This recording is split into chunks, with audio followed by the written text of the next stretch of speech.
Are the European Union and its common currency facing a crisis? What can and should be done? The EU is planning a new treaty called the European Stability Mechanism, or ESM. A treaty of debt. Members of Parliament all have access to the draft legislation.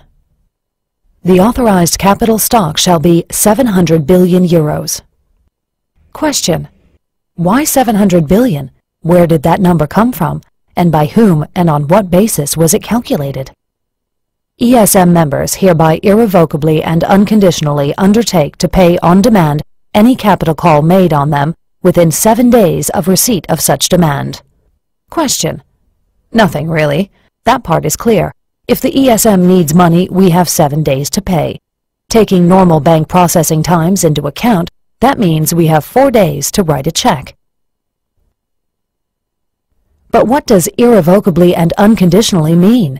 What if we have a new parliament, one that doesn't want to transfer money to the ESM? Do we have to pay anyway? The Board of Governors may decide to change the authorized capital and amend Article 8 accordingly. Question: pardon me?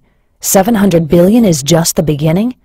The ESM can stock up the fund as much as it wants to, any time it wants to?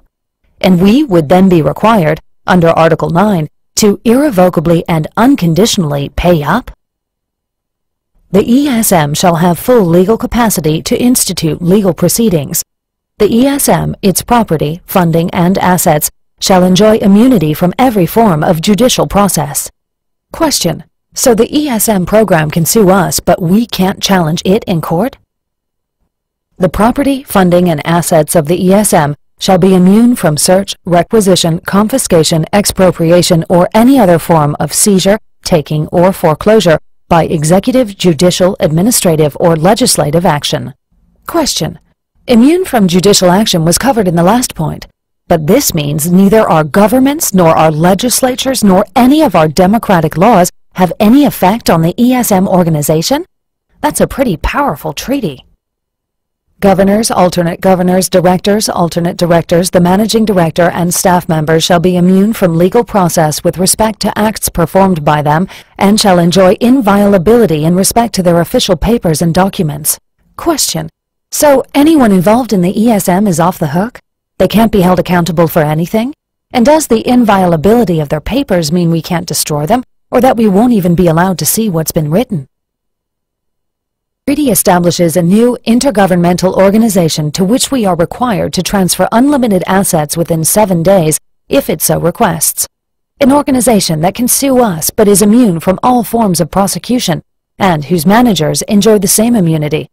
There are no independent reviewers, and no existing laws apply. Governments cannot take action against it. Europe's national budgets in the hands of one single, unelected, intergovernmental organization? Is that the future of Europe? Is that the new EU? A Europe devoid of sovereign democracies? Is that what you want?